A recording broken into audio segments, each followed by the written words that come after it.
الله الرحمن الرحيم والصلاة والسلام على رسول الله وعلى آله وصحبه ومن والاه أما بعد. It is an invitation for all of us to reflect on your state of your heart, especially before tomorrow, inshallah ta'ala. Inshallah, hoping and invoking Allah subhanahu wa ta'ala to be tomorrow, Laylatul Qadr, in which everybody will benefit of worship of 1,000 months. A great blessing from the most generous subhanahu wa ta'ala, your creator, who created you, intending to shower you with his mercy subhanahu wa ta'ala. Honoring ourselves is to be a rightful candidate to this mercy. And that mindfulness, to care about it, to care about being accepted, to really long for it, that's the beginning of the inshallah, the honoring from Allah subhanahu wa ta'ala to you. Therefore, into your qiyam, into your reflection today, in your pondering, think of all of that. Think of your past, think of what you have done, think of what you want to be. Think of the gift that Allah subhanahu wa ta'ala has provided you to, insha'Allah ta'ala, be able to boost that need, that longing to be forgiven, to be embraced in the mercy of Allah subhanahu wa ta'ala. Remember the hadith of the Prophet sallallahu alaihi wasallam that we have shared with you from the beginning of Ramadan, that the one who pass, or like witness Ramadan, and Allah subhanahu wa ta'ala will not forgive him because of their negligence, because of their carelessness, because of their heedlessness, because of not really, holding at high esteem this gift of Allah subhanahu wa ta'ala. Dead hearts, distracted hearts, coming to the masjid or being in their life, so-called very materialistic, and what they do as ibadah, as a habit. So this type of people, Allah subhanahu wa ta'ala may not even look at them because their hearts didn't truly, focus on Allah subhanahu wa ta'ala, closeness and nearness.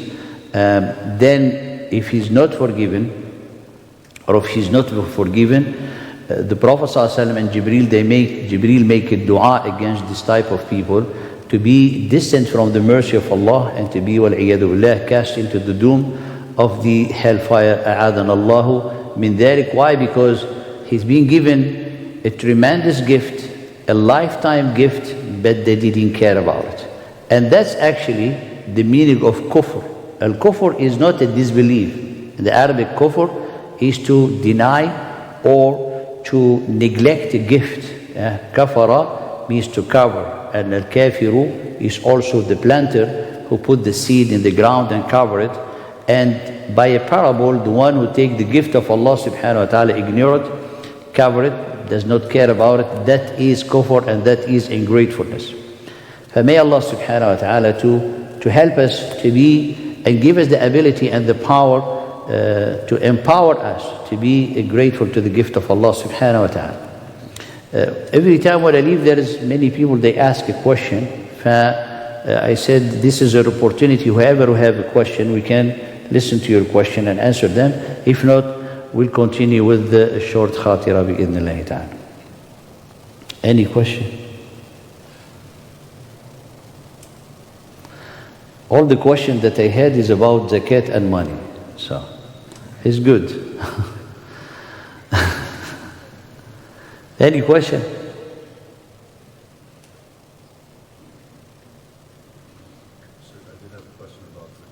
Yes, go. So this is my first Ramadan.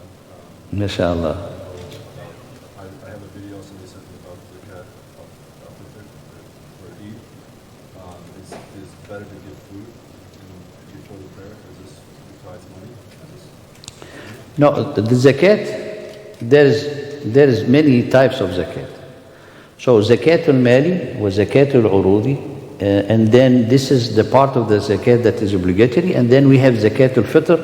Zakatul fitr, which is we already have mentioned it, $15, and that zakat is an obligatory on every believers, including even the child in the womb of their mother, that they have to pay zakat upon. And that zakat is to cleanse one's fasting.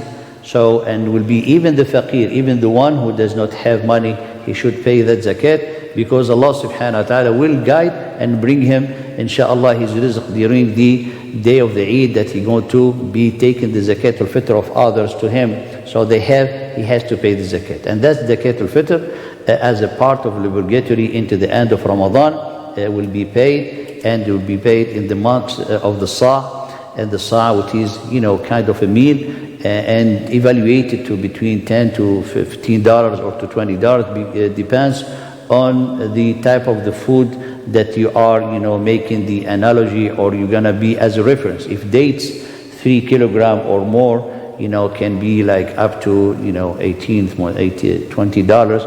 If it's rice, you can look at the price. To give it food or to give it money, the scholars, they look at the most important part into the given zakat is the maslahah, the interest of the one who is receiving it, the one who is receiving it. In the time of the Prophet ﷺ, the Prophet described it to be given in food, and that was the most adequate and proper for the people at that time. If you give them food, they're gonna use it. But today, if you give someone, a bag of rice, he might not even have the time or the place where to cook it and everything. That's why most of the scholars and all the madhab, they align to the opinion of Al-Imam Abu Hanifa when it comes to zakat al-fitr, to give it, in money. So the faqir, or the one who receive it, he will, do whatever and use it in the most proper and adequate way for them. However, if someone want to give it as a food, that is the sunnah, and but give it in a way that the person will be benefiting of it, and not being caring about the receiver, whether he gonna use that or not. That's why when you give money, you'll be sure that it's gonna be used by this person. So that's zakat al-fitr. When it comes to zakat al-mal, it's totally different. Zakat al-mal is one of the pillars of the Islam, along with the salah and the hajj and the fasting and the zakat. So the zakat is the obligatory, the pillar of Islam in the wealth, and the zakat, the prayer is in the body, and the hajj comes to have full submission and completion of the deen, and the fasting as renewing the oath with Allah, gaining a piety, and shows one's sincerity to Allah subhanahu wa ta'ala. And all of that help the believer by these 5 pillars to have the foundation of a good, a righteous person, who will be able to have all this element to feed their soul, to cleanse their heart, and keep them driven toward the racing of the good. So the pillar, this is what are the wazifa, the role of this pillar. Zakat al-mal, as Allah subhanahu wa ta'ala, actually we read it into Salat al-Isha, قال خُذْ مِنْ أَمْوَالِهِمْ صَدَقَةً, take from their money a sadaqah. The sadaqah has one purpose, to zakihim wa tutahhiruhum, to zakihim, cleanse their soul and cleanse their heart, but also increase in their wealth, and put barakah in their wealth. وَصَلِّ عَلَيْهِمْ, when you receive it, make dua for them, is going to soften their heart and make them joyful. The zakat, it has 3 aspects that someone need to take in consideration. First, the type of the wealth. Second, the amount of the wealth, and the amount and the duration. And the third is the percentage. So if anyone who has the type of the wealth that zakat is obligatory on it, so the type of the wealth is money, like saving, and the saving include whatever someone has, a balance, credit balance into their account, whatever they have, gold, they have silver, they have stock markets, they have money that they have into their retirement plan, all of those, that things that are on hand, like cash on hand. So at any given moment, if a person wants to collect all these assets that they are kind of liquid, how much he will have at that given moment, then that will be the amount of the saving of the person, and that will be the eligible or the amount upon which someone is going to pay zakat. Properties, land properties, things are not included in zakat.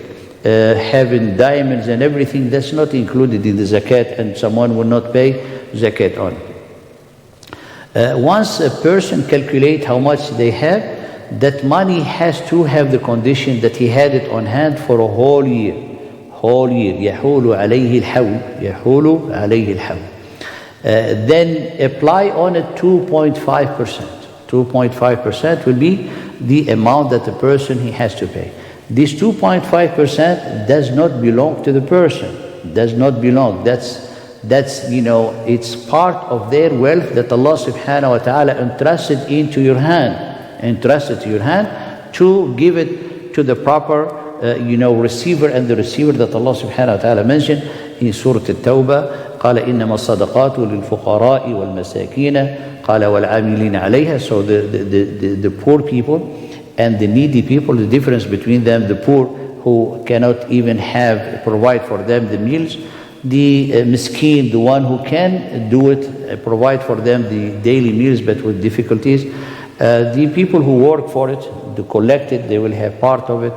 قال والمؤلف قلوبهم, those who you give them sadaqah just to help them know the beauty of Islam and everything. في الرقاب, to free slaves at the time. الغارمين, those who have heavy debts, to help them. And then further Allah subhanahu wa ta'ala قال وابن السبيل, the people who are like travelers but they don't have any money and things to be helped. And the biggest category قال في سبيل الله. في سبيل الله, whatever in the sake of Allah subhanahu wa ta'ala. Whatever in the sake of Allah will include orphanage, will include everything that is good, education, and add to it which is not in the Muslim countries as the masajid, because they should be financed by the government, but into the West as all the scholars to have the fatwa that also the masjid, because the masjid, it's not given to the masjid but given to the center, to their activities, to the way how to let's say manage the light of Allah subhanahu wa ta'ala and fulfill the rightful mission of the masjid, from teaching, from the dhikr of Allah subhanahu wa ta'ala, from spreading the word of Allah, from doing alhamdulillah activities that help people to connect with Allah, to build their personality in the way of Allah subhanahu wa ta'ala. And emphasizing of this part, because some people, they will be wondering, should I give to the masjid? I say yes, of course. And tomorrow all of you are invited to give from out of your generosity. If you don't give, inshallah, we'll have this room bi'idhnillah with the stick to inshallah correct you. So this is the part of the zakatul mal. There is zakatul urud. There is zakatul urud because someone asked me a question and they sent on the email. Someone has a business. How they gonna pay the zakat on the business? You pay the zakat on the business is very simple. If you do your balance sheet, that will be part how you're going to calculate your zakat.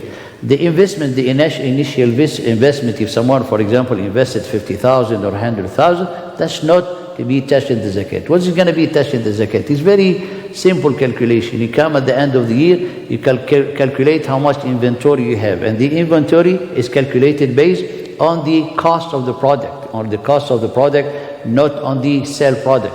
For example, someone is selling books or selling, things like you have the grocery, they see how much. And that's reflect the fluctuation of the inventory for the whole year. To make it very simple, because if someone want to, some of the scholars, they look, at the variation of the inventory to take like how much he has for the whole year. But in a simple way, that's how, it can be done. The inventory, the cost of the inventory, plus the receivable, any money that the person didn't yet receive from the client, minus the payable, which is the payable that they have to pay for the suppliers that they didn't pay. There's a cost of expenses also to be, related to the business to be deducted, and add to it whatever the person has cash on hand. Of course, cash on hand include the profit that they had made. The balance that we have is more than the nisab, which is the third part of the zakat. If it's more than the nisab, then they have to pay on it 2.5%, and that will be the zakat for the business. Nothing have to do with the zakat of the person. So someone has a business, He pay for his business, then he pay what he has money on the other side. So that's zakat for the business. Even as a personal business, unless this money and saving is together, that he will need to sort it out in a way to have a right calculation for the zakat. This is for the business. For the producers, for the farmers and everything, I'm not going to talk about. I don't know if anyone have a farm, we can talk after, inshallah, or producers, or cattle, livestock. What is the nisab? What is the nisab? The nisab, the Prophet ﷺ, he defined it to khamsa awaq, and this is by conversion from dhahab, from gold, is 85 gram, 85 gram of gold. And we just calculated, a brother was asking, we looked at the gram of gold on the market, and it was around $4,300. So whoever who has 4,000, between 4,000 and $4,500 saved for a whole year, then he has to pay zakat on it. And that 2.5%, it does not belong to you. It belongs to the people who are going to receive it. You are interested. Anyone who keep it, he's like keeping hellfire. That fire, subhanAllah, will destroy. It's like you put a fire in the grass, it's going to burn it all. That's what it does, that part. قَالَ يُطَوَّقُونَ بِهِ يَوْمَ الْقِيَامَةِ وَالْعِيَاذُ بِاللَّهِ. And one of the things that someone will be have around their neck because they didn't pay the zakat is to have, subhanAllah, one punishment in the grave. They call it الثعبان الأقرع والعياذ بالله. ثعبان الأقرع is a giant, snake, and called أقرع. It may be bold, scary, and it will be like, subhanAllah, turning around, squeezing this person in his grave as a punishment because they didn't pay the zakat. So be careful. I know, alhamdulillah, but this is to say, all of that. That's it, I think. If there is anything else that, yes, sir. I have one question. So, on the night of Laylatul Qadr, Jibril sallallahu alayhi wa sallam is going to come down. Is that? The whole angels, salamun hiya hatta matla al-fajr. The whole angels, they come. Do they come, is it a specific time, so like after Maghrib? After Maghrib is when it begins? Or when قال سلام هي حتى مطلع الفجر. One of the of signs of it, the Prophet ﷺ described it. قال it's going to be a clear night.